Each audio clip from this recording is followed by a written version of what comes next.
in a little bit. But anyway, Trump attorney had said that her absence at his trial was not for lack of love and support. Oh, sure. I mean, she wasn't there. In her defense, again, it had to do with one of his affairs. She wasn't at the RNC for the first 3 days, including at his first appearance after nearly being killed. And she's already announced that she's probably not, even if he wins, she's not gonna go to the White House with him, because why would she? She doesn't wanna see him. And she only technically lives with him now, in that they both live at the same expansive resort. Does anybody think that they talk on a regular basis? Does anyone think that there is any love or affection or intimacy between them?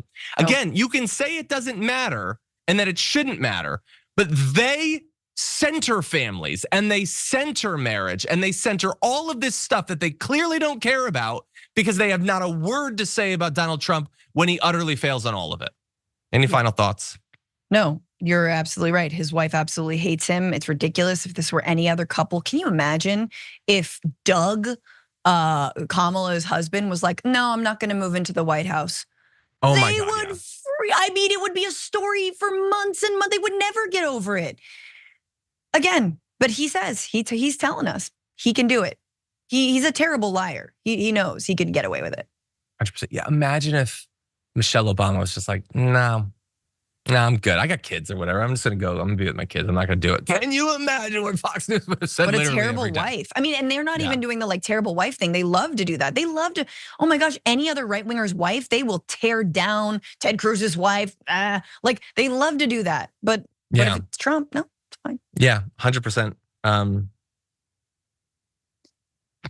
I was gonna make another joke. You know what?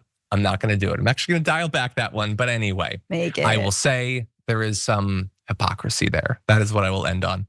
Anyway, with that said, that's all the time we have for the show today. I want to thank Francesca. Always great to have you here. We're gonna go off and do some members content together. We're gonna be talking about Trump's recent grift and Don Jr.'s alleged fetish. So both of those are gonna be a lot of fun, and those will be going out to our members later on today. So if you're a member, look out for them on your YouTube feed. If you're not a member, become a member. There are dozens of them and they seem to enjoy it. So anyway, all that's coming up soon. For now though, stay safe out there, stay sane out there. We'll see you soon.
Welcome. It's indisputable. I'm your host, Rashad Richey, going to be with you. We have a lot on the agenda today. Breaking down news of the day, none other than my dear brother, David Shuster, TYT contributor, Rebel HQ All-Star. Always fascinated to have his analysis. Top story of the day. It is official. She is the nominee by virtual call of the DNC. Next order of business, VP, running mate. Probably the most important decision thus far. Here it is. Tonight, Vice President Kamala Harris is closing in on the most important decision of her presidential run so far. Who will succeed her as VP if elected? Harris holding separate in-person meetings at her Washington home today with 3 of her top contenders. Arizona Senator Mark Kelly, Minnesota Governor Tim Walz, and Pennsylvania Governor Josh Shapiro, according to a source familiar with the meetings. But Shapiro mum when asked by NBC News Saturday outside his home about his weekend plans. Good. Are you headed to D.C.? Where did you go today? I'm taking my dog for a walk. None of it is. Walz also avoiding speculation earlier this week. That's not a decision that I'll make.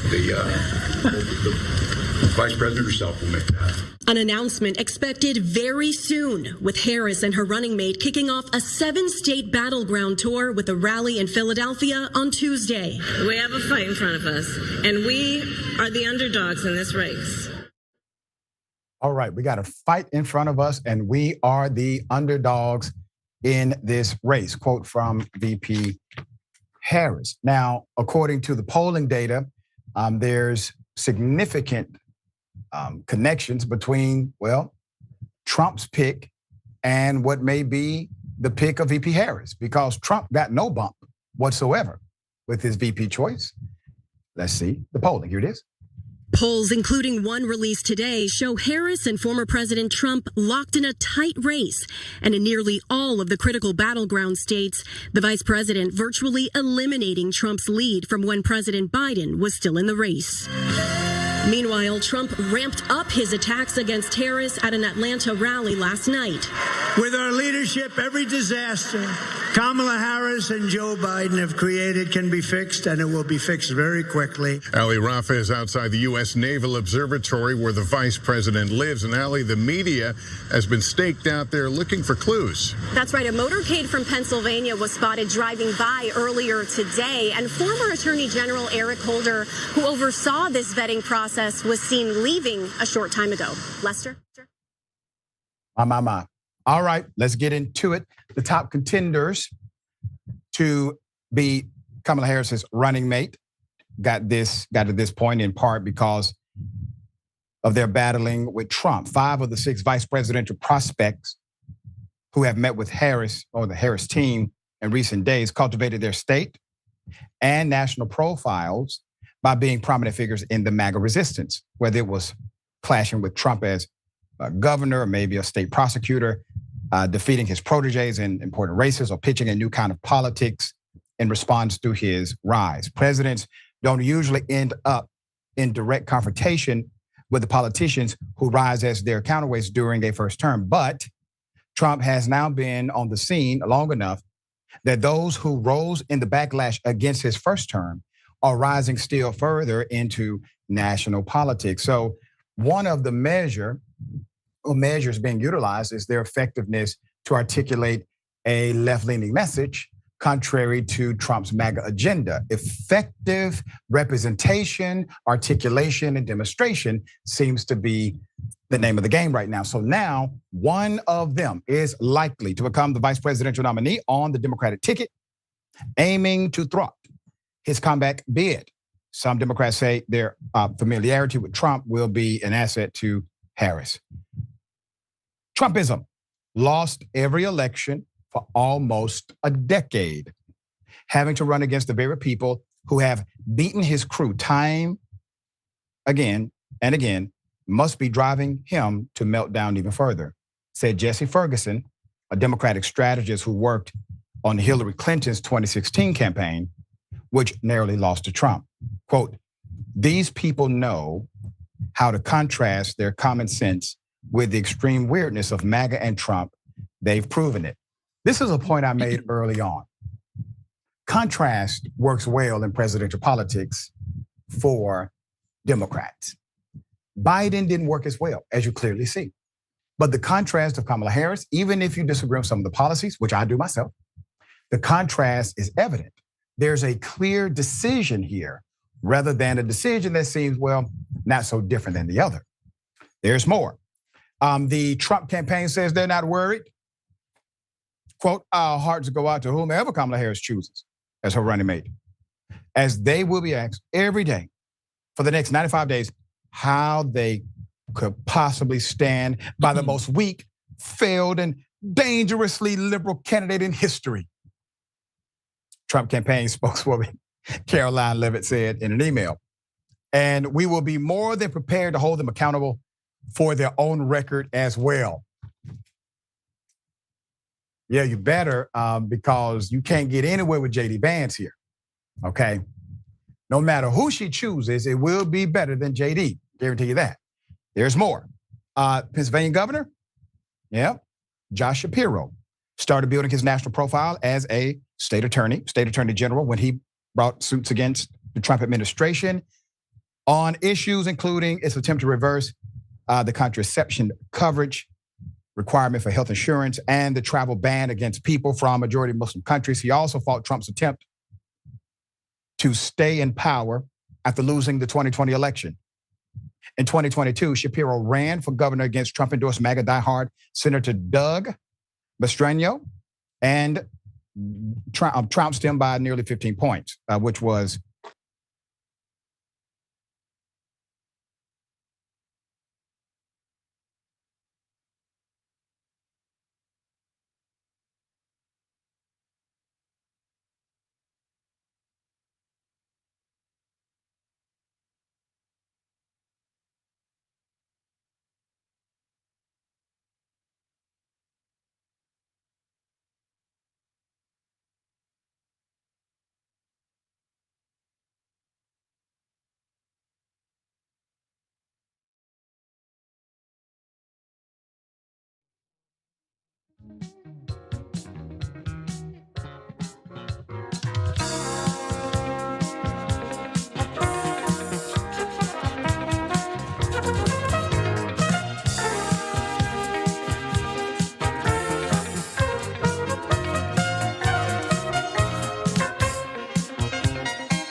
all right. We had a technical issue.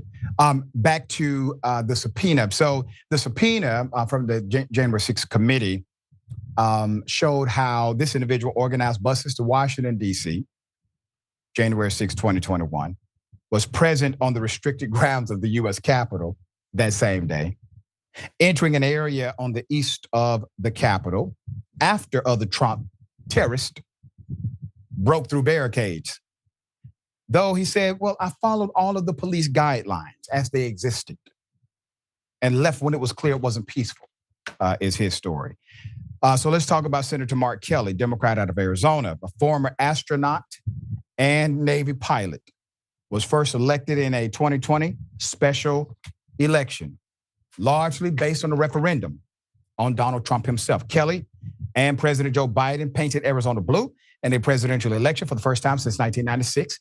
Something very similar happened in the state of Georgia with the election of Senator Warnock and Senator Ossoff. There's more. 2 years later, here we are. Kelly ran again for a full six-year term and defeated Trump-endorsed Republican Blake Masters. Disparaging Masters as a, quote, dangerous election denier, which countered Trump's campaign. A dangerous election denier and highlighting other unpopular Trump-aligned positions. Minnesota Governor Tim Walz got his start in the elected office running against or alongside backlash to a different Republican president winning a seat in Congress in 2006. He held his red trending House seat by less than 1 point in 2016 when Trump dominated the district by double digits. 2 years later, he rode a blue wave of anti-Trump sentiment to become governor of the state. You see the trend here. These are real trends. Now, we're not talking about propaganda because according to Trump, he's won everything. And all of his candidates always win. They do nothing but win, win, win, win, win. The truth is, he knows where he loses. He's well aware of what to stay away from. And it seems as if the people who have historically defeated Trump are all contenders to be the VP pick. As I've said before, don't look for the VP to be the person that seems to be the most qualified. But no, it's a VP pick. It's a political pick. That's what it is. Always has been. All right. What are your thoughts, dear brother? Well, Dr. Ritchie, the politics that both the Trump campaign and the Harris campaign seem to agree on is that this election will be determined, they think, by the voters who are not so thrilled with Donald Trump. Maybe they don't like Donald Trump, but are they worried that Kamala Harris is too liberal? That she's too much of a lefty, and as a result, they'll sort of go back to Donald Trump. That's the fury from both campaigns. That's where they think this race is going to be decided, and that's why at least the Harris campaign has put Josh Shapiro at the top, because he's seen as somebody who's more of a centrist than her, considered a little bit more to the right of her, and the theory is because he can win in a place like Pennsylvania, that he would be able to attract the suburban, independent, moderate voters as he has in the past, that Harris is going to need to win a swing state like Pennsylvania.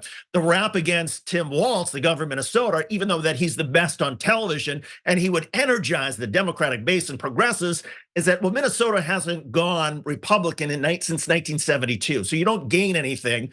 But with Walz, you're expected to win Minnesota anyway. And oh, by the way, he could reinforce this image that perhaps Kamala Harris is to the left. The problem with Mark Kelly, and even though apparently Kamala Harris and Mark Kelly have a strong personal connection, is that Mark Kelly is boring.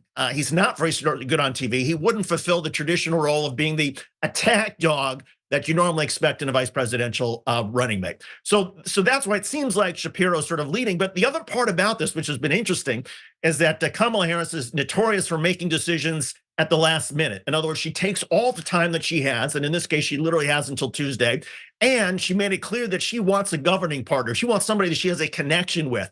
That's why she was meeting with these people again on Sunday to try to figure out if there's some sort of personal connection, assuming that they all do click with Kamala Harris. And you'd think that, well, if they've been able to get elected, they're probably terrific one-on-one. Then it comes down to, okay, maybe it's back to the political equation. And that's why, again, so many people seem to think that she'll go with Josh Shapiro.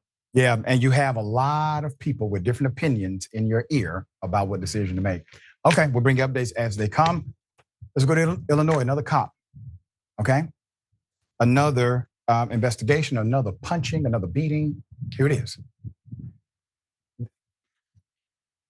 There's so much profanity in this video that we had to lower the volume due to our inability to really section it out for television.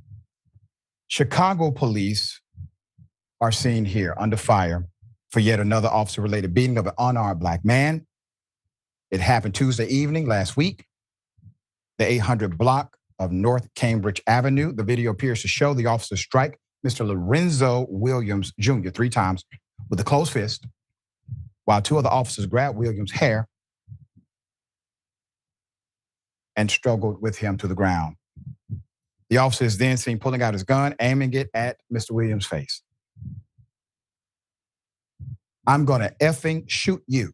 You're gonna get effing shot, end quote, the officer says. Another officer then appears to strike the camera with a walkie-talkie before cursing at the person who was recording, saying, "Get the out of my face." Okay. So you see that action happening there. Put up the picture. We're thankful for people. We're thankful for individuals who take the time to record. Typically, that becomes the most damning evidence against the brutality of these police officers when they visit their anger upon others. Williams has been charged with unlawful use of a weapon by a felon, resisting or obstructing a peace officer, an aggravated assault of a peace officer, who he has a lengthy record of arrest, was ordered to be detained by Judge Susanna Ortiz on Wednesday. An arrest report shows Williams has been seen on surveillance video in an area highly known for its gang and narcotic activity, carrying a handgun in his waistband. When officers approached, Williams tried to run off and was taken down, according to the report. During an ensuing struggle, Williams tried to grab for the officer gun, according to the report, and ignored requests to hand it over. The report says a handgun that was reported stolen in Iowa was recovered. Activist groups, community members, and Williams' family held a rally Thursday evening outside the near North District, where records show the officer is assigned. They called for the officer who hit Williams to be fired and for the other officers involved to also face consequence. Williams' mother remains unnamed over the safety concern, but said, and I quote, "There's no way that these cops should have did anything like that to him. When I saw that video, it's like my whole soul left my body. I'm upset, I'm angry, I have no words. I want them held accountable." Williams himself joined in over speakerphone saying, quote, "What happened to me was wrong and it should not have happened. I am not a threat to my community. I love my community. I work for my community. I want peace and love for my community and everybody else. I'm still shook up right now. I just want to get home to my kids." He continued, "I don't understand this." According to Jasmine Smith, co-chair of the Chicago Alliance Against Racist and Political Repression, this officer previously has in fact assaulted Black people. Quote, "We want the officer fired immediately. And our demand is for every officer who was on top of Lorenzo and stood back and allowed this brutality to be held accountable immediately," Smith said at the rally. Chicago police said they are investigating this individual. They are investigating this internally, but have not named the officer yet. A police spokesperson said the officer was stripped of their police powers pending the outcome. Understand this, being stripped of police powers is already a judgment. Understand that. They have created a preliminary judgment based on the evidence that they have, which by the way, they're not releasing to us. But they are telling us he's been stripped of police powers, all right? Not assigned to desk duty, stripped of police powers. There's more, put it back up. The officer has been a subject of at least 4 complaints and 7 use of force reports. That's at minimum, according to a database of police misconduct maintained by the, quote, Invisible Institute. There's probably more assaults than that or allegations. Now, what do we have here? Let's not get so caught up in their narrative we forget the what. According to them, the law he broke was possibly having a firearm in an area known for crime, drugs, narcotics, gangs. Okay? Walking with protection in an area known for criminal activity. Did you catch him selling drugs? Was he trafficking cocaine? Did he rob somebody? So they decide to go at him. They get him to the ground. And for whatever reason, they engage in unprofessional conduct that is criminal, in my opinion. And their anger is so potent that the individual documenting their alleged rightful actions, well, that person gets some of that action too, as if they're not allowed to do so. You're innocent until proven guilty in the United States of America. Police officers are not your judge, jury, and executioners. This is not what they do. They cannot engage in this kind of activity and it be okay, because if you allow it based on your like or dislike of another human being, please understand, you are part of the problem. They have to be held accountable to professional standards and conduct. And if you don't say anything when they're knocking on your neighbor's door, you will have no neighbor to turn to when they knock on yours. All right, my dear brother, thoughts here. I think there was a consciousness of guilt, obviously, when the police officer knocked the woman who was recording. I mean, if you hadn't done anything wrong, that's right, and you had been clean, you would say, yeah, I'm glad you recorded this so you can show that everybody that I acted within the protocols and as I'm supposed to, but clearly this officer did. And as we've said over and over, Dr. Richie, and you've pointed out so many times, this doesn't happen in a vacuum. These aren't one-off incidents. This is a pattern. You can find patterns with bad cops. Inevitably, there are multiple accusations of wrongful use of force and being reprimanded and being written up in their department. And again, to make it very clear, police are allowed to use force if and only if the person that they are arresting is a threat to themselves, a threat to the police officers, or a threat to an innocent bystander. It's not clear what the threat was here. And even if the guy is resisting, you still can't then just haul off and start punching him because you're angry at him because he tried to run away. That's not how this works. And at a certain point, we're gonna weed out all of these bad police officers, and we're gonna have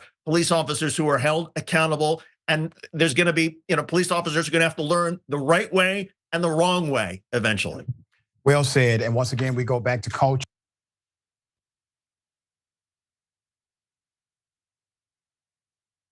Once again, it comes back to culture. So on paper, on documentation, everything looks good until you actually get into the weeds of it. Culture eats policy alive. So we got the policies we want. Now we got to get the culture we want. All right, we'll bring updates as they come. Hell of a thing. Remember all of those stories we've been reporting on about racism and bigotry at airlines, the lawsuits that have been filed against athletes, have been filed by athletes against the airline, been filed by judges against airlines. Well, Atlanta Black Star reminded us of this one. Here it is. That one. Let me see. Now you taking her She's head got off? family on yours. It's okay. So we're not going to do that. So here's your two options. You can take the head off, like the flight attendants told you to do, which I had told them to tell you, or you'll be off the flight. Okay, can you tell me now? Tell me now which one it is. All right, relax, sir. You just got here. Can I respond? Relax. Can you tell me where that's posted? How would I have known that? I'm the captain of the airplane. That's where it's posted. And Delta has guidelines, and I don't have to explain it to you. You can take it off, or you can leave the airplane. It is inappropriate. I'm not going to take vulgar language on the flight. Okay. Verbal or written. Okay. You understand? Do you understand the two options? Yeah, I heard you, sir. No. Do you understand it? I said I heard you. Do you understand it? Y'all hear this? Do you understand what two options are? I'm not going to ruin your birthday. For the entire flight. Then you pointing. Don't point your finger at us. Or you leave. Don't point your finger at us. You got it? Don't point your finger at us. Okay. So which is it? Tell me now, which is it? Tell you what, the hat is off. There's nothing to tell you. The hat is right here in my lap. For the entire flight. The hat is in my lap. For the entire flight. It will not be worn the entire flight. It's in my lap. I didn't answer that. I actually have more video. Now you clearly see the hat has been removed. The hat was already removed when the encounter started. He says, "Do you understand me?" She says, "I hear you." But he wants her to specifically say the words that he's mandating. He then says he does not have to explain policy incorrect, not according to Delta. Delta says you do have to explain policy when requested, because this allows for the customer to fully engage in the mutual understanding of the policy. There's more. Here it is. The hat is in my lap. Tell me. You asked me to take the hat off. The hat's in my lap. Tell me it's off for the entire flight. The hat's in my lap. 1001, 1002. I got 6 kids. I raised 10 kids. I know better. The hat, I'm not a child, sir. The hat is in my lap. Okay. So you agree not to wear it or post that hat the entire flight. Is that correct? Post the hat with it. The hat's in my lap. And you're past. You asked me to take the hat off. The hat's in my lap. We have an agreement. The hat's in my lap. Okay. I can go up, make a phone call, and have a nice day. You can go to American or somebody else. The hat is in my lap. I need your word. Your word for what? Sir, you playing games. The hat's in my lap. You asked me to take it off, I took it off. I don't want to have you wear it airborne and have a problem with it. But who's going to put it back on? The hat's in my lap. You would. You don't, where do you know me from? Who will put that back on? Because you didn't give me your word. Okay. I've said enough. You know what? You didn't give me your word. You give it to a flight attendant, and I'll just go up and have the red coats come down, the TSA come down. Because we're not going to do it. Do what? The hat is in my lap. I want your word. What are you talking about? What is happening right now? I want you to tell me you're not going to wear it the entire flight. My. I don't know how I missed this back when it happened. It wasn't that long ago, but it's part of the tapestry that we have seen recently, in particular, on airlines. Put them up full mass here. I got the background. All right. Great reporting by Atlanta Black Star. A resurfaced video that was recently reposted and reshared thousands of times showing a Delta Airlines pilot confronting a female passenger and demanding she remove a hat with profanity written on it. The video, originally posted in 2020, shows the pilot approaching a seated passenger, telling her that her hat is not allowed on the flight, because of the vulgar language. He demands that she keep it off her head for the entirety of the flight or risk being escorted from the plane. Quote, please tell me where that's posted. How could I have known that? End quote. Quote, I'm the captain of the airplane. That's where it's posted. Delta has guidelines and I don't have to explain them to you. The pilot tells the woman, you can take it off or you can leave the airplane. It is inappropriate. And I'm not going to take vulgar language on the flight. He adds, referencing the baseball style cap in the woman's possession with the word F on it. Pilot asks, do you understand? Yeah, I heard you, sir. The woman replies. The woman complies and removes the hat, but the Delta pilot continues to question whether she understands his directive. You got it? The pilot says with his finger pointed at the woman. Don't point your finger at us, the woman states. Okay, so which is it? Tell me now. The captain responds. Tell you what? The hat is off. There's nothing to tell you, the woman answers back. And here's the part that shows you, shows me, shows the world, he is talking to her like a child. He says, she says, the hat is right in my lap, okay? Right here in my lap, she adds, pointing the camera down so that there's verification. This is where the hat is. It's off my head. Tell me it's off for the entire flight. Now you want her to do something else, okay? The pilot asks. Then he says, I got 6 kids. I raised 10 kids. I know better. He patronizes. She says, I'm not a child, sir. The hat is in my lap. A part of the video showing only 1 minute of the interaction was recently reposted to X and TikTok. It ends obviously by the pilot continuing to question the individual. The longer videos of the interaction show the pilot threatening to call TSA to remove the woman unless she promises not to put the hat back on. It's unclear whether she was penalized or removed from the plane. There were mixed feelings about this, obviously. According to Delta's contract of carriage updated by March 2024, the airline may refuse to transport or remove passengers from its aircraft when the passenger's conduct, attire, hygiene, or odor creates an unreasonable risk of offense or annoyance to other passengers. We don't have any evidence that a passenger complained. The pilot told the woman that he directed flight attendants to order her to remove the hat after seeing her on board the plane with it. When he approached her, he told her there were families on board and that the cap was inappropriate. Now, everything seems to be understandable. I think the woman even understood once it was explained, but what doesn't make sense to me is the captain. I don't understand his actions. Number one, of course you explain policy. This is a customer.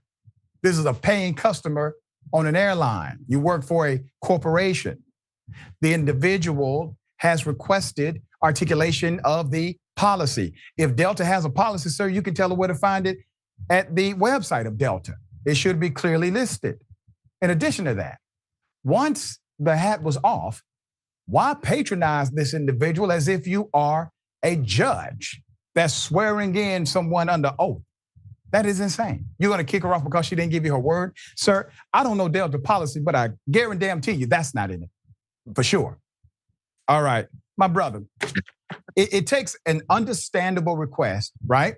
It's an understandable request. And the woman seems to understand it. Once she clarifies, she takes the hat off and says, okay, sir, the hat is off.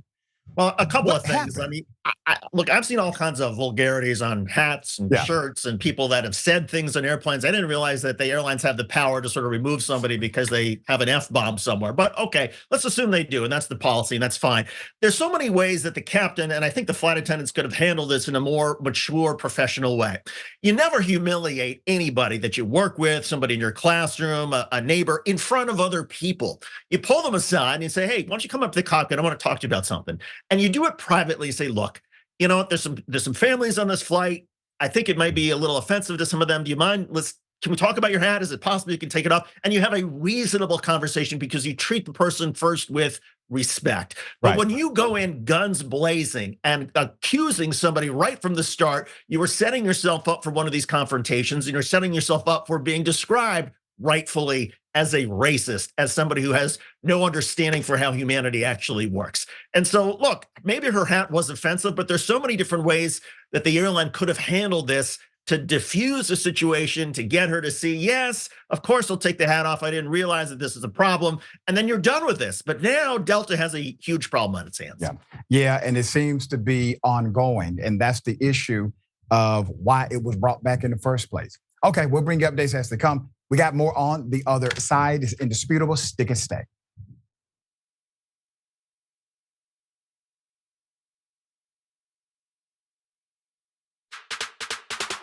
Indisputable, exclusive, disputable, exclusive. We brought you this first. No other news agency has this video. No other news agency has this story. Every week on Indisputable, we do original, exclusive, investigative reporting you'll find nowhere else. Our reports have been viewed by millions. Hosted by Sean King, Ben Crump, Senator John Ossoff. You, through your investigative reporting, unearthed very troubling allegations about specific forms of abuse and discrimination in the federal prison system. We catching these cases on camera. Just imagine the things that we don't see. Our groundbreaking investigations and exclusive interviews bring you the real voices no one else wants you to hear. We tell the stories. Imagine a prison that is so racist, the corrections officers contact me. That is a life or death situation being created. A black woman who was driving for Uber was allegedly assaulted by a white male passenger. After we got involved, roughly 24 hours later,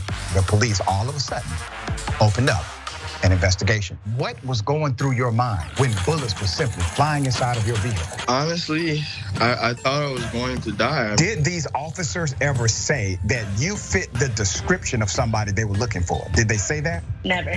Okay, that means they lied. And we want you to be part of our truth-telling movement. Send pictures and video of stories no one else is telling and a 1 or 2 paragraph summary of the story to Indisputable's exclusive tip line at indvideos@tyt.com. If you have more information about what's happening at this particular facility, please let me know. Together, we're challenging the system, and together, we're making a difference. I have the entire background to this story, and it is going to make your blood boil. Indisputable with Dr. Rashad Ritchie, unveiling the truth, empowering the people. Weekdays at 2:30 p.m. Eastern, 11:30 a.m. Pacific.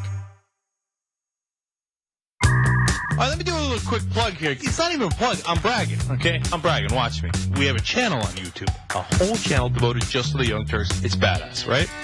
Wow, man. I can see the voice. You guys are rock stars. Unbelievable. Senator Sanders, welcome to Rebel Headquarters. Man, you guys are amazing. We gave you what you wanted. Okay. Speaking of shirts. I have a surprise. You reached a lot of people. You are the Young Turks. And we have spread that progressive message wide and far. Let's keep it going.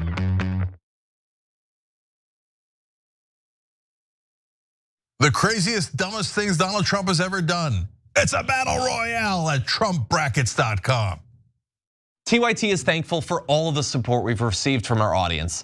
I know that we're all living through a dark time. The economy is a mess, the two-party system is failing us, and the threat of climate change is growing. Jake started this company in his apartment, and look where we are today. I've experienced what we can accomplish when we work together. So let's keep moving towards positive change. Join our movement at tyt.com/team.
All right, welcome back. A lot of show left. Always thankful for you joining the combo. We got a few comments. I will read as many as I can, all right?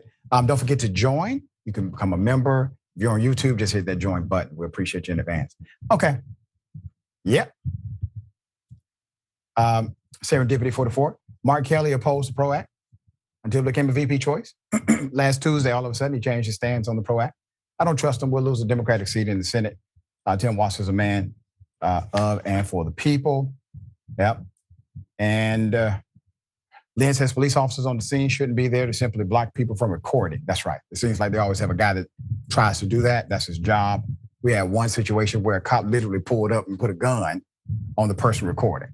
Didn't even go to the conflict, just put a gun on the person recording. It's insane. All right. And C. Michael Henson, thank you, C. Michael. Thugs with badges, disgusting. Agreed.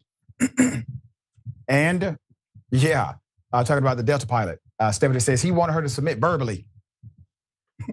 She already did. She said, I hear you. And took her hat off. And let's go to Twitch. Octosquidies.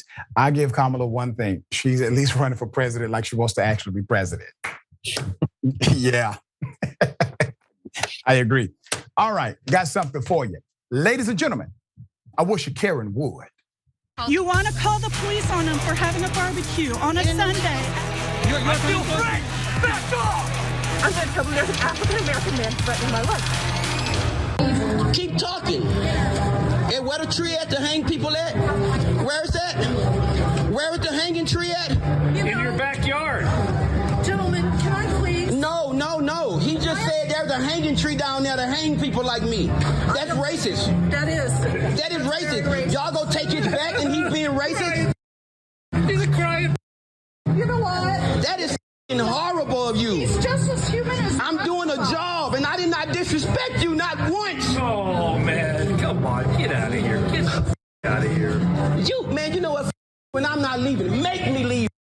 Because I can't take it. I don't make trash, I burn it. That's 5th grade. And y'all laughing at this? And y'all laughing at this? This is what y'all like? This is what y'all like? We love it, man. We love it. You love it? Get your flag on, man. Come on. Get your confetti on, man.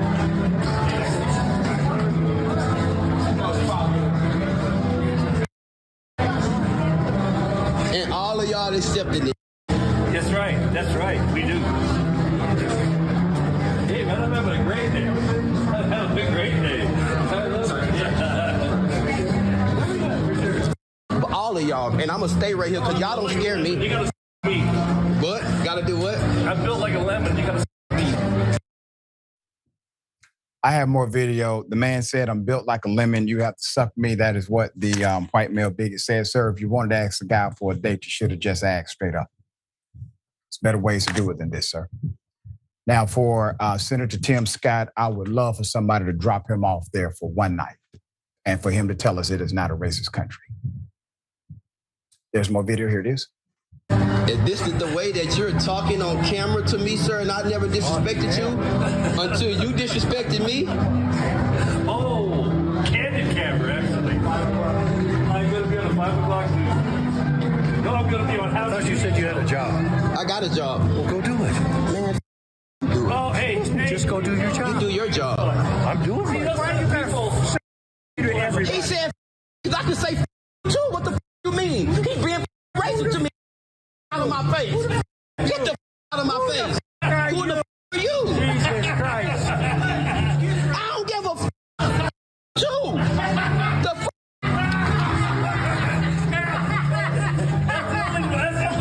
That's the only license. How you doing? He seems to know. Are you along with them? Yes, he is. Okay, but why is he being racist to me talking about there's a hanging tree down there? Are you along with that? Are you down with that as well, like him? So he's my dad, first off. So he's your dad, but you didn't have to be down with that. You could have said, listen, Dad, what are you doing? But no, instead, you and others decide to come after the man who has been obviously dealt with in a racist, bigoted manner. But the good thing is he documented every single one of you, and there's more documentation to go. Here it is. Get off. Don't touch me. Don't touch me. I'm not on your property. Don't touch me. Don't touch me. Don't touch me. Y'all see this? I'm not saying nothing. I'm telling you to get off my property. Now what? Let's do it. Come on, let's go. Slap me, hit me. I want you to. I want you to hit me. I love you. You're my brother. No, I'm not your brother. Don't touch me. This is racist to the most. You're my brother. You're wrong. You're my brother. You're wrong. You get out of my face. Do you understand what that means? Do you know where you are? Do you know the history of the town? I don't give a I'm not doing anything to anybody. Y'all gonna kill me? Kill me. Kill me. Do it. You're my brother. Do y'all see? Don't touch me. I love you, baby. Are y'all gonna allow this to happen? This racist stuff? Come on, calm down. No, don't touch me. Don't touch me. Baby, why are you so upset? Don't touch me. Why are you touching me, ma'am? Okay, come on. This is crazy. Calm down. You're causing a big old fuss. Because I didn't do anything to anyone. Honey, I know, honey. Jesus loves you. It's okay. Do y'all see this at the most? Jesus loves him. He just don't get it right now. Calm down. Can you let me go fucking leave, please, ma'am? But but you're steady touching me. Honey, I love you, baby. You're steady touching me, ma'am. This is assault. Do you have a mama? This is an assault. Do you have a mama? Do you have a mama? Do you have a mama?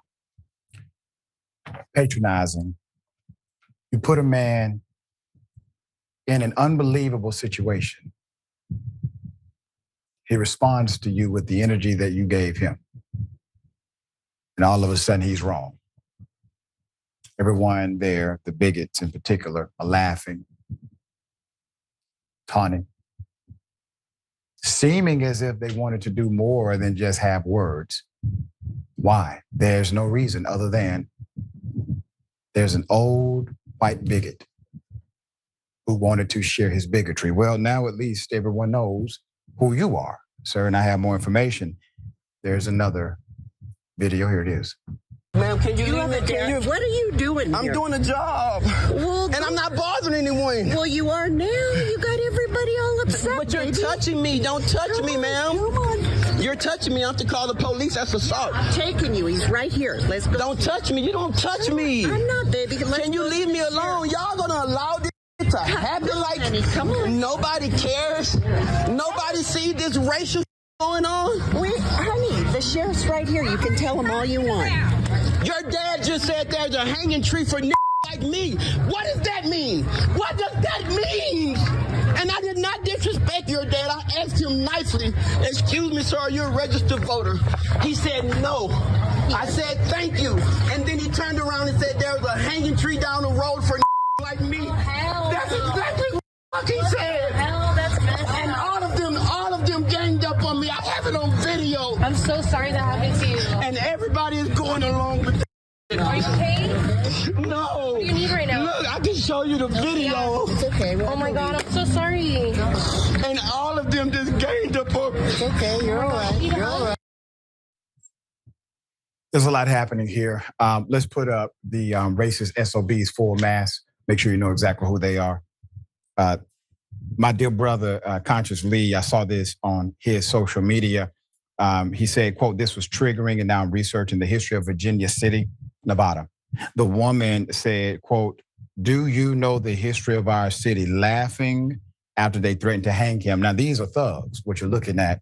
These are old ass, broke ass thugs sitting outside of probably some type of storefront property or property that is connected to that residential community behind it. I would like more information about the city myself. Information we currently have is that obviously these individuals are racist as hell. Now, there's another video. Here it is. That's not all. Since identifying them, the city has responded, Sheriff's Department. Dawnish again covered it all. Let me show you. First of all, Virginia City itself responded and said they do not tolerate any form of racism. The Sheriff's Department of that county responded and we also are against racism, and we are opening an investigation into the Millers that I identified. The only issue I have with that is that in the video, the Millers seem to be, pretty familiar with the sheriff's department. In fact, I think they were on site and present while this was happening and didn't do anything. Furthermore, I was looking into the history of the sheriff's department, and their previous sheriff, his last name was Miller. I don't know if there's a relation, but he was sued for calling his previous employee an N-word lover just because he was a fan of Barack Obama. Also, Firehouse Saloon spoke up and said, "We have no relation to these people. They do not work for us. We don't know them. They just wear our clothes and hang out in front of our shop. Got no idea who they are whatsoever." In fact, they even referred to one of them as Lady in the Shirt. Except that they do know them. They know them very well.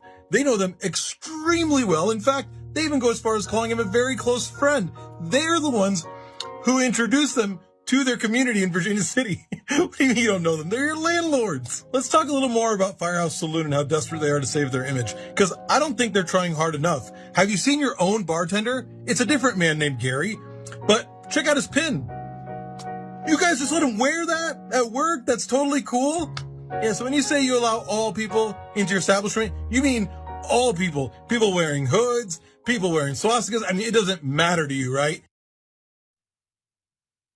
Once again, put up the pictures of the initial bigots that we came across. I want to make sure that we do our dear brother who put this on camera a service, because he did us a service. He exposed them. And sir, we are in partnership with you for the exposing of these individuals in our social construct. My dear brother, what are your thoughts here? Well, it looks like, the man who was filming was, it sounds like he was just trying to see if people registered to vote. And he was walking through, it looked like some sort of car show, maybe in a, business area of this town in Nevada. And, these people are sitting by their various cars. And I'm glad that the internet is starting to do its job in identifying the Millers or whoever they are, because maybe they're fine to exist the way they do in this particular town in Nevada. But I like to go to car shows, and I hope I never see, and I hope any of the car shows that I might go to would make sure that the Miller family and whatever they want to bring to the car show, that they're not welcome. The car show should be about enjoying the cars and looking under the hood and looking at the tires and admiring the classic vehicles that are there. It's not about insulting people. It's not about showing your racism. It's not about delegitimizing somebody who's just there to find out whether or not you're registered to vote. These racist SOBs, you know what? This is going to hurt them, as it should. I'm glad the internet's doing its job, and I hope they can never leave the town that they live in Nevada. There you go. All right. We'll bring updates if there's an update to bring. Hell of a thing. So a pundit, if you want to call him that, has said Kamala Harris is using blackface. Here it is. I'm going to say this as a black African-American man. Kamala Harris, she's a person of color. Kamala Harris, if she gets elected as president, it's going to be great to have a person of color in the White House. But this is the thing. She is now race baiting. She is now doing blackface. She is not black. She is a Jamaican American. She is an Indian American. What she is doing is when she ran for the United States Senate, she sat there and said, I was an Indian American. Now she's black all of a sudden. If you ask a lot of African American people, I'm sorry, what they're going to say is Jamaicans, they are Caribbean American. The reason why this is very, very important is because there are actually health issues associated with being African American. African American and blacks, you're more susceptible to diabetes, high blood pressure. But you have this woman who is sitting here saying that she is black just to get elected. And you know what I'm very upset of? Let's just look at the little black girl who dreams of being president of the United States in a few years. Kamala Harris is taking that title away just so she can sit here and try to win like a voting block. It's very terrible. Oh, you gave me goosebumps. Oh, man, you talk so good. You get a racist's biggest goosebumps over at Newsmax. Man, you got like a superpower. Man, please. Sir, you letting these folks gas you up to talk against another black woman because they give you a check to come and provide commentary, perhaps? Let me do this for you. Let me help you understand something. I was a foster kid. One of the families that adopted me was a Jamaican family. I bet you won't tell mommy she ain't black. Guarantee you that. Where do you all get this line from? That Jamaican is not black. When did that happen? There's definitely black people that are Jamaican. Let's go to it. I'll put them up full mass. I mean, Man, who are you, brother? Where did they find you at? Will Pierce, during a Sunday panel on Newsmax, he falsely claimed that Harris changes her race depending on her campaign strategy. Republican pundit and former Democrat Will Pierce insisted that Vice President Kamala Harris was, quote, not black, and instead accused her of doing blackface. At the end of his rant, the host, her name is Lydia, she said, oh, you give me goosebumps. I mean, you may get a date out of this, brother, the way you over there talking. Let me do it like this, man. First of all, it's untrue, obviously. And everyone in the black community was surprised that she had the Indian heritage, because we didn't know that. We always knew her to be black. She went to an HBCU, she's an AKA, et cetera, et cetera. So this narrative that she never told people she was black is completely a lie, 100%. The narrative has been continued, however, by conservatives to question her racial identity. It's amazing to me that the people who continue to say, we got to stop talking about race, talk about race every damn day as it relates to VP Kamala Harris running for president. Here it is. I think early in her career, she identified as South Asian. That might have been effective in California. Now she is considered an African-American woman. You don't hear about that. She's not African-American technically because she has a Jamaican dad.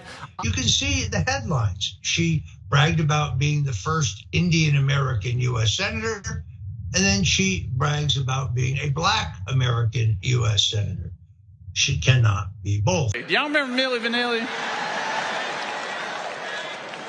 You know, it was two guys. They were, claimed to be R&B German artists, even though they had British accents, and they were born in Madrid or something like that. But sound a little bit like Kamala. Kamala Harris is an extremist. She's a radical. She's a racialist. And I would argue in many respects she's an anti-Semite, but she's married to a Jew. I could care less. Well, she might appoint a Jew as their running mate. I could care less.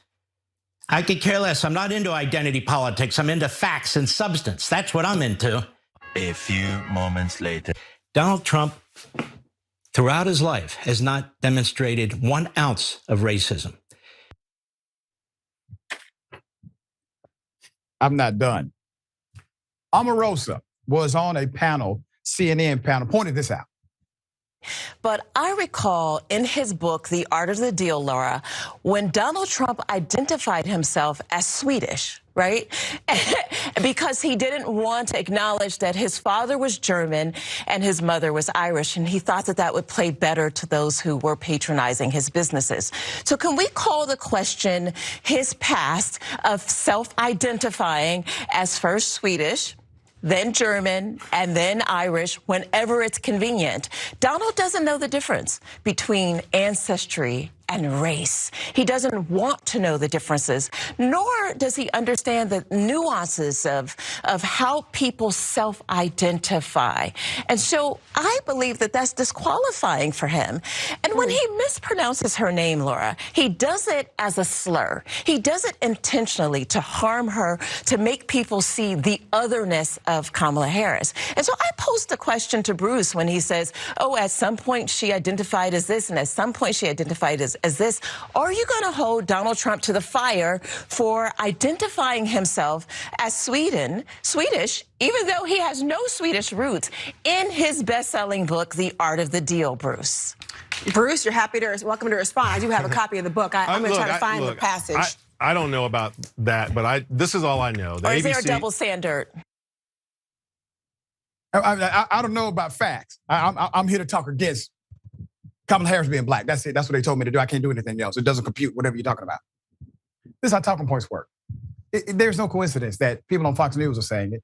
Newsmax, the Trump campaign, conservative bloggers, conservative podcasts. That there's no coincidence here. This is called messaging routine. It's real simple. The bottom line is she actually has been very clear about her ancestry and her parents. Clear. No issue there. As I've said before, when a person says I'm half Italian, half Irish, that has never been an issue ever. Until now, a person says, well, I'm this and that. Well, black folk are this and that. That's how it works, all right? You all came up with the one drop of other blood other than white makes you something else. We didn't come up with that. You all did. And now all of a sudden you want to take it back? All right, dear brother. I'm talking about, man, I'm really loving this. And let me tell you why I'm loving it. Because that message only resonates with the base of Trump and MAGA. It does not move the middle. It definitely won't move the left. It doesn't make policy sense. And nobody really cares outside of racist people who are trying to use it as a wedge.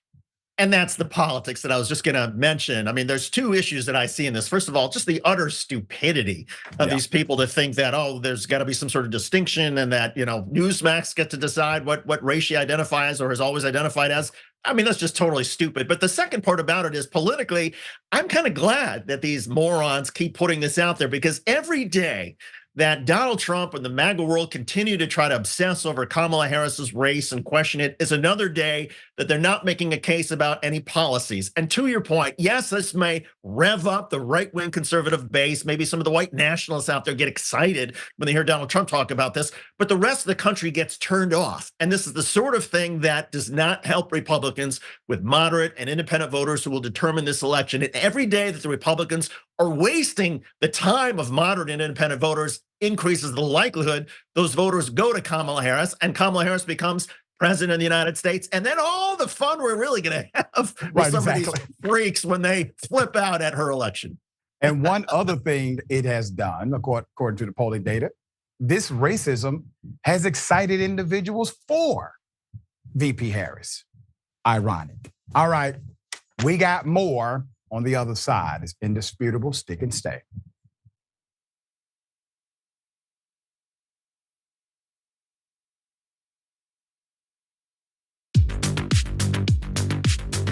I'm wearing one of our pieces of merchandise. So the funny thing about the Dragon Squad, and that's what our viewers call themselves. That's the name of the group, but every individual chooses their own name. You might have Cincinnati Dragon. You might have Harry Potter Dragon. We have a Grandma Sunshine Dragon is one of those that I remember. These are people that like to have an element of themselves, their lives, what's significant to them reflected as a part of the community. But the concept of the Dragon Squad is just something I threw away as a joke. I was mocking the Proud Boys, these like right-wing groups that come up with a name for themselves that they think is cool, but it's actually really lame. And I thought, off the top of my head, I can come up with something that's still kind of lame, but much cooler. And so I threw out Dragon Squad, and I just moved on with my life. But everybody liked it, and so they kept it going, and so we've embraced it. And I think again, this was during the period of the pandemic. I think it was sort of nice to have a renewed sense of community, a feeling that you're a part of something when everything seems so chaotic. And as a result of that, we've got independent artists online streaming, making beautiful digital art of dragons. We've got, we've released a number of pieces of merchandise that people love sending us photos of them. And then, by the way, for me personally, people send me, like you can probably see in the background, like a knitted dragon someone sent me. There's a dragon book they sent me, dragon board games they send me. People have done like custom ironworks, making dragon bottle openers. Like the fans are super invested in diamond art and things like that. And so it's great that they send this stuff. Sometime we're gonna have to set up a wall of all of it. But yeah, it's definitely brought the community a lot closer together. The fact that we were no longer in this big studio, I felt a lot more personally attached to people. It felt very immediate. And I know that I personally needed the connection.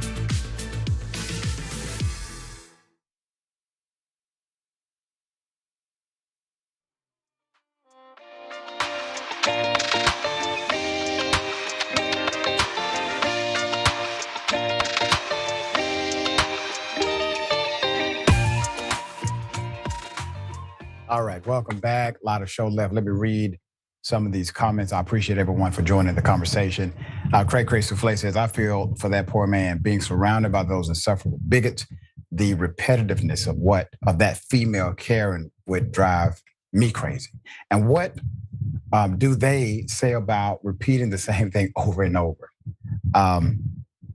X-Dog, the security dragon, I've been searching my whole life for racists like this. Doc, you might not condone violence, but all the other hand would deal with things as needed. Well, the thing is, if they were physically assaulting him or aggressively approaching, that's defense. That's defense. You get the right to defend yourself. People cannot touch you and you don't want to touch. Yeah, Lynn says Jesse Waters is both white and an asshole, but he claims to be white though. That's right. That's right. He only claims one side of his heritage. That's right. All right, that was a good one. The political Jimmy, I laughed my ass off as a Jamaican American. I laugh in his face. Not black, what a moron. Multiple people have said this, by the way. C. Michael Henson, thank you, C. Michael. When the mail camera said he was built like a lemon, I think he meant like a beanbag. I won't even ask where the cops were. Probably would not have mattered. You're probably right, brother. Bernie the Kiwi Dragon, thank you, Bernie. Bernie says, I feel for the man, but his obvious anger and irritation only fueled by racist Karens. Only fueled the racist Karens. The more upset you are, the happier it makes them. Stand up to them, but don't let them get a rise out of you. He was in a very, very difficult situation. So I have grace for him because naturally, who you can't imagine running into that level of racism. It's one thing to have an encounter with one person, but then you realize everybody is in on it. Wow. All right. Okay. NYPD officer accused of brutally beating a man during a parade. Here it is.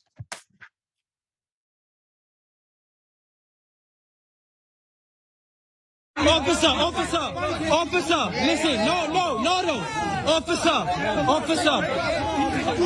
Officer, no, listen, officer. Yo, no, keep walking, officer. No, can you let him go? Yo,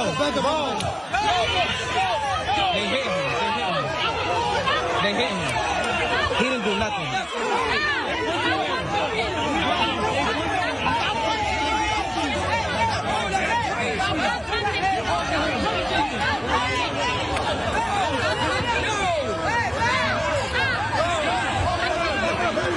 He didn't do nothing to these officers.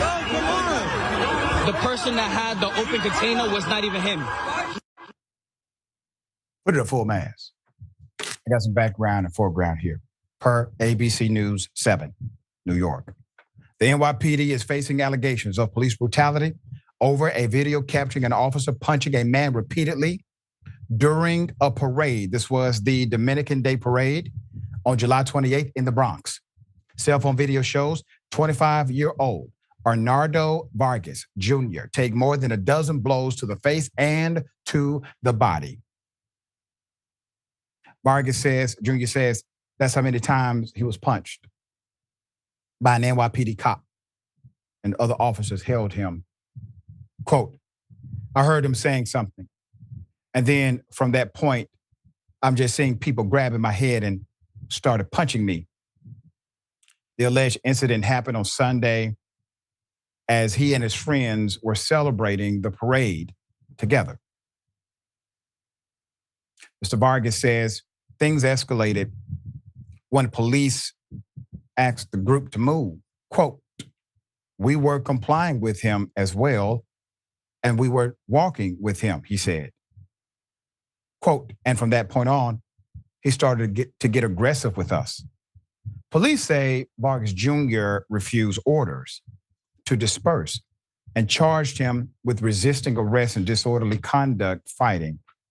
In a statement, Patrick Hendry, president of the Police Benevolent Association, said in part, this individual resisted arrest and the law and NYPD policies permit police officers to use force, including hand strikes, in order to take a resisting suspect into custody. The NYPD will come back and say he was not cooperative, so asking a question aggressively means that you can punch someone in the face 13 times, said Hawk Newsom, co-founder of Black Lives Matter Greater New York. Vargas Jr. says he asked the police why he was being harassed, which he believes prompted the violence that sent him to the hospital with a concussion and emotional trauma. Vargas and the activists standing with him are calling for the Department of Justice and Vice President Kamala Harris to get involved. Quote, Joe Biden wrote a handwritten letter saying that the White House will monitor this situation. Well, the time for monitoring is over, Newsom said. Vargas has an attorney, yet he's unsure if he will sue at this time. He told Eyewitness News reporter Crystal Cranmore that he's focused on healing and just grateful to be alive. Quote, it could have gone worse, Vargas Jr. said. We see you. the police officers who engage in this kind of conduct, unprofessional, unbecoming. Mr. Vargas, we hear you. We stand with you. The reality is they will try to find their statutory protection, their legal rights to do this because you resisted. But I believe your story, sir. I do not believe theirs. I believe your story and the story of the witnesses with you. And I believe when you pose the question, that is what set them off. I believe that as well. We've seen it so many times here. To the officers involved, is this why you wear that uniform? Is this the point you wanted to make to society? My dear brother, you cover so many of these and you articulate so well what's right, what's wrong, what's legal, what's illegal, what's constitutional, what's unconstitutional. When you see something like this, because they didn't arrest her for any kind of serious crime, even after all of that. There is no felony crime here. There never was. They arrested him for resisting arrest. What the hell?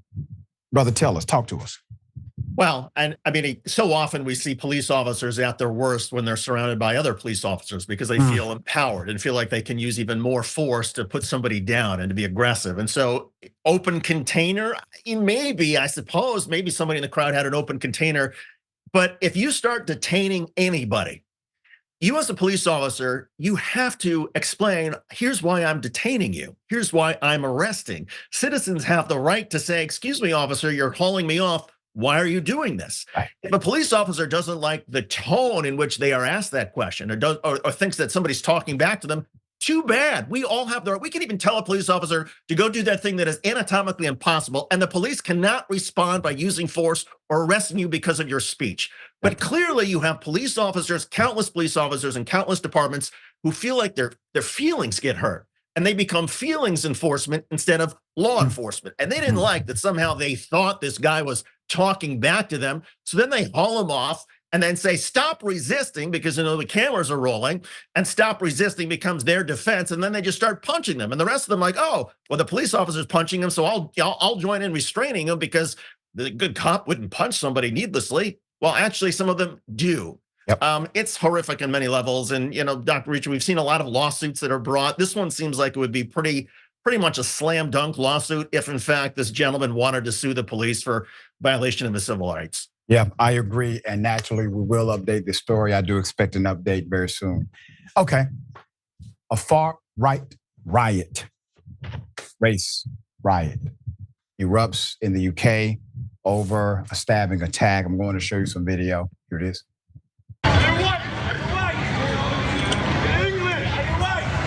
Big chick, red eye, big chicky boy.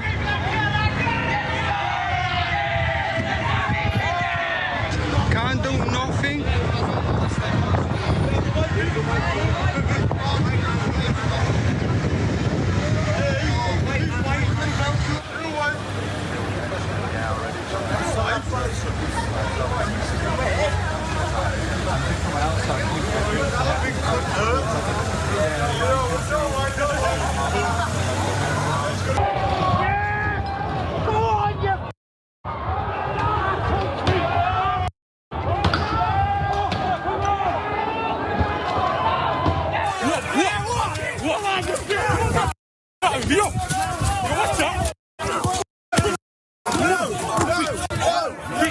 You tell us we're coming in to steal your jobs. You can't even get a job.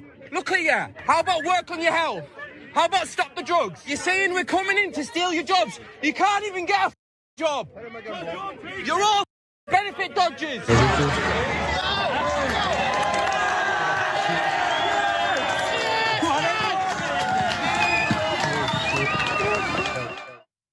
I have more video. In one encounter, a black male is attacked and the police decide to detain the black male. Here it is.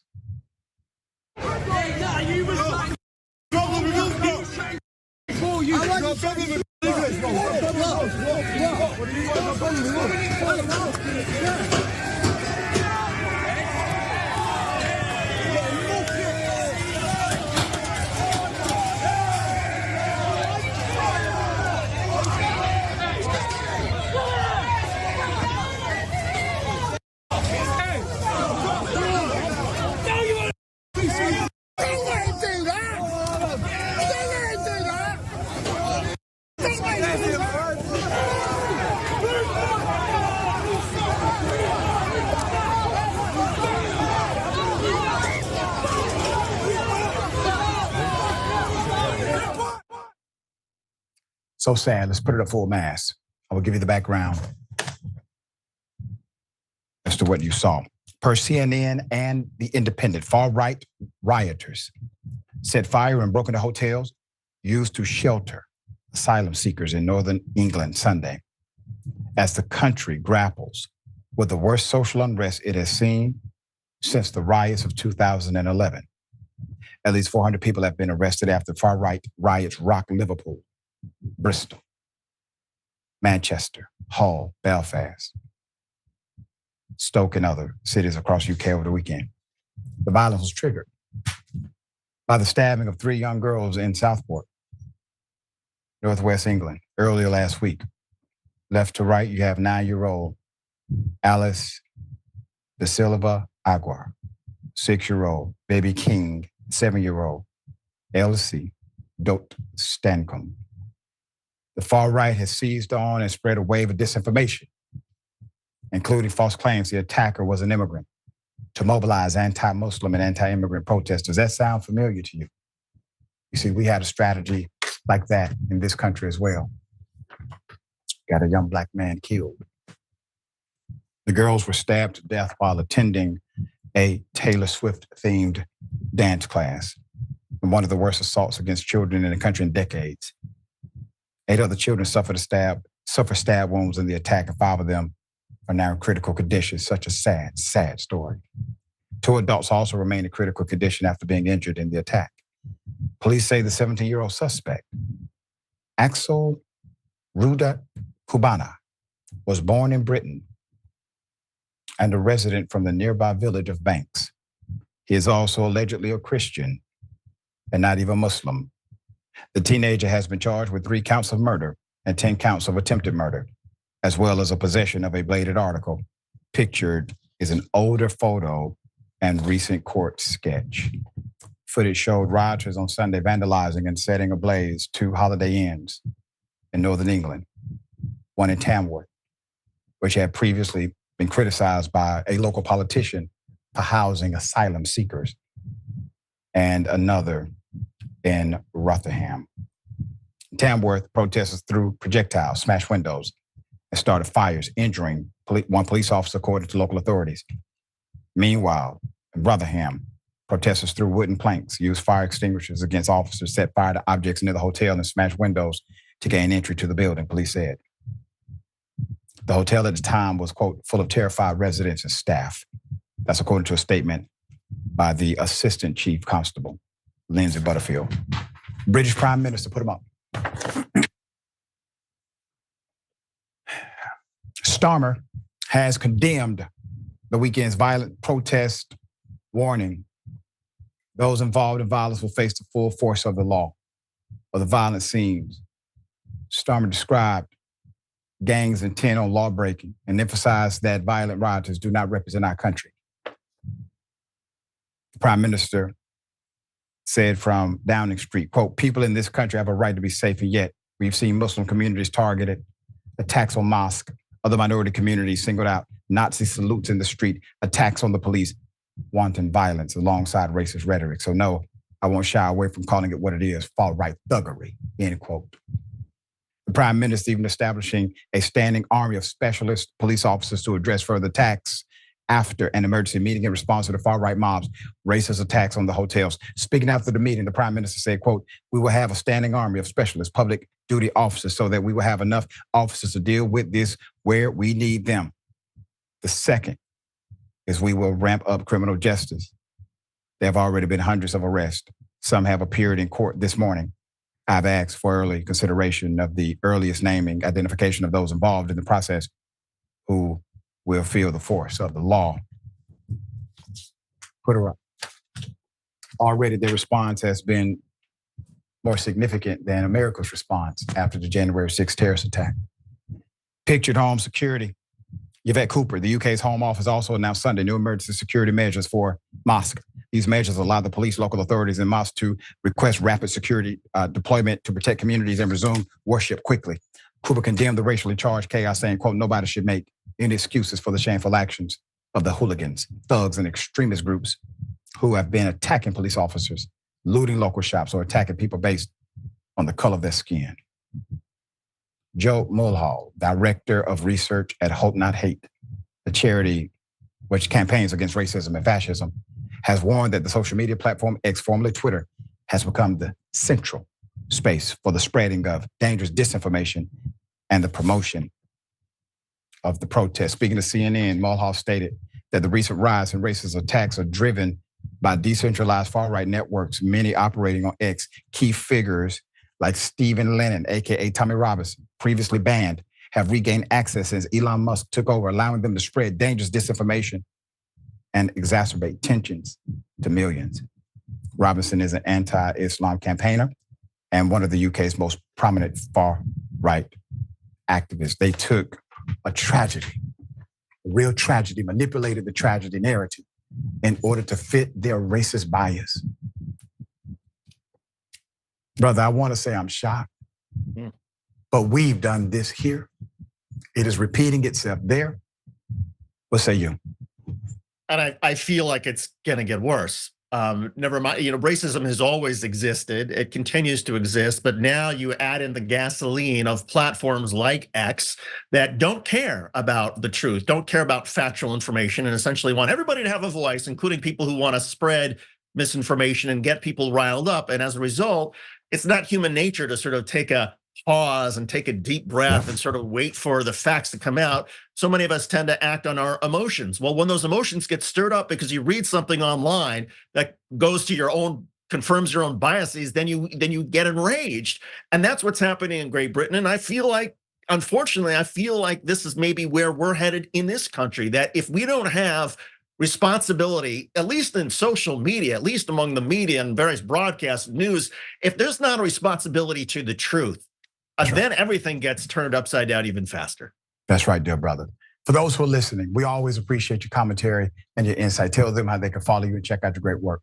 You can go to YouTube or Facebook and go into the search bar and search Rebel HQ, type that in, and the videos from me and some of the other contributors will pop up, and check out the videos on politics and media and police actions and constitutional rights and culture, and subscribe. Be sure to hit that subscribe button so the videos get put in your own feed the next time you click on YouTube. Always a pleasure, my dear brother.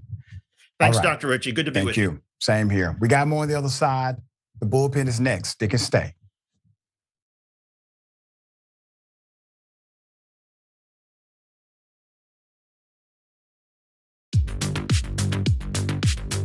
I'm wearing one of our pieces of merchandise. So the funny thing about the Dragon Squad, and that's what our viewers call themselves. That's the name of the group, but every individual chooses their own name. You might have Cincinnati Dragon. You might have Harry Potter Dragon. We have a Grandma Sunshine Dragon is one of those that I remember. These are people that like to have an element of themselves, their lives, what's significant to them reflected as a part of the community. But the concept of the Dragon Squad is just something I threw away as a joke. I was mocking the Proud Boys, these like right-wing groups that come up with a name for themselves that they think is cool, but it's actually really lame. And I thought, off the top of my head, I can come up with something that's still kind of lame, but much cooler. And so I threw out Dragon Squad, and I just moved on with my life. But everybody liked it, and so they kept it going, and so we've embraced it. And I think again, this was during the period of the pandemic. I think it was sort of nice to have a renewed sense of community, a feeling that you're a part of something when everything seems so chaotic. And as a result of that, we've got independent artists online streaming, making beautiful digital art of dragons. We've got, we've released a number of pieces of merchandise that people love sending us photos of them. And then, by the way, for me personally, people send me, like you can probably see in the background, like a knitted dragon someone sent me. There's a dragon book they sent me, dragon board games they send me. People have done like custom ironworks, making dragon bottle openers. Like the fans are super invested in diamond art and things like that. And so it's great that they send this stuff. Sometime we're gonna have to set up a wall of all of it. But yeah, it's definitely brought the community a lot closer together. The fact that we were no longer in this big studio, I felt a lot more personally attached to people. It felt very immediate. And I know that I personally needed the connection.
All right, welcome back. Our bullpen guest canceled.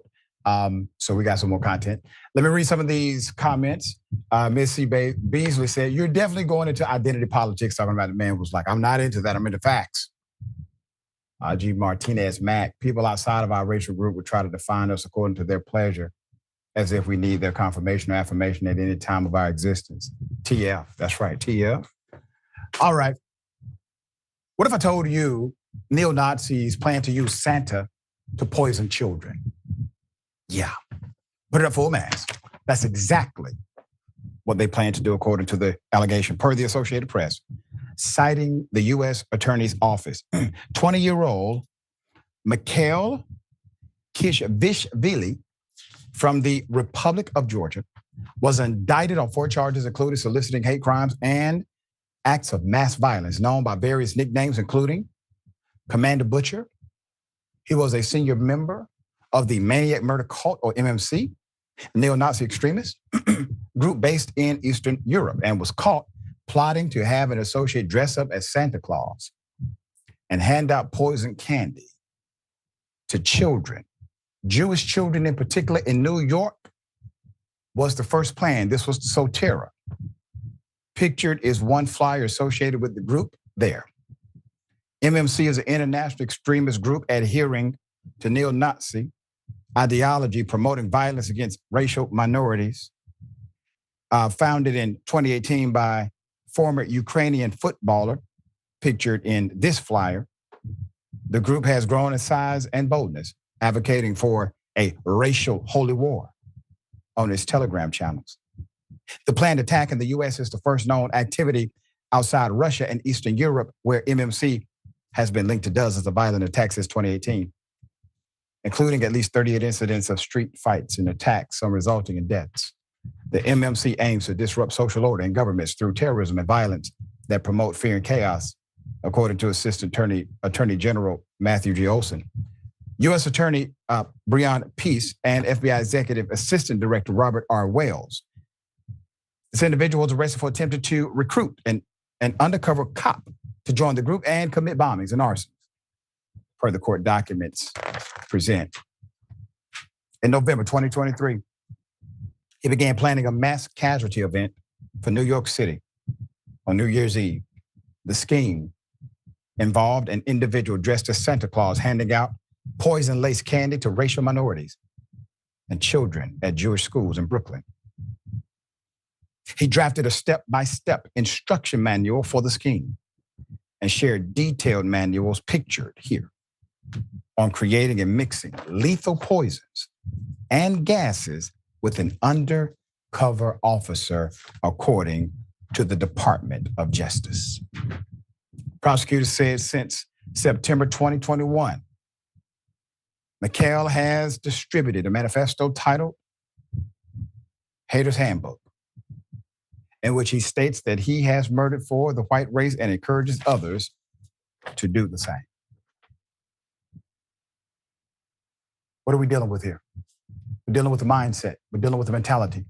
And it's not just contextualized through the experience of America. This is worldwide. But here's the other part. The only reason why they exist is because there is bigotry and hatred permeating in our cultures today. But here's the beautiful part. You are stronger than them. Love is stronger than hate. There is no equivocation of light and darkness. Where there is light, darkness flees. We have to continue to be light. We have to continue to show light. Don't be afraid to say what is true, to say what is bold, and to say what is beautiful. We are all in this together. Never forget that. All right. As always, remember, take care of yourself, take care of each other, take care of this planet. Remember, the truth is always indisputable.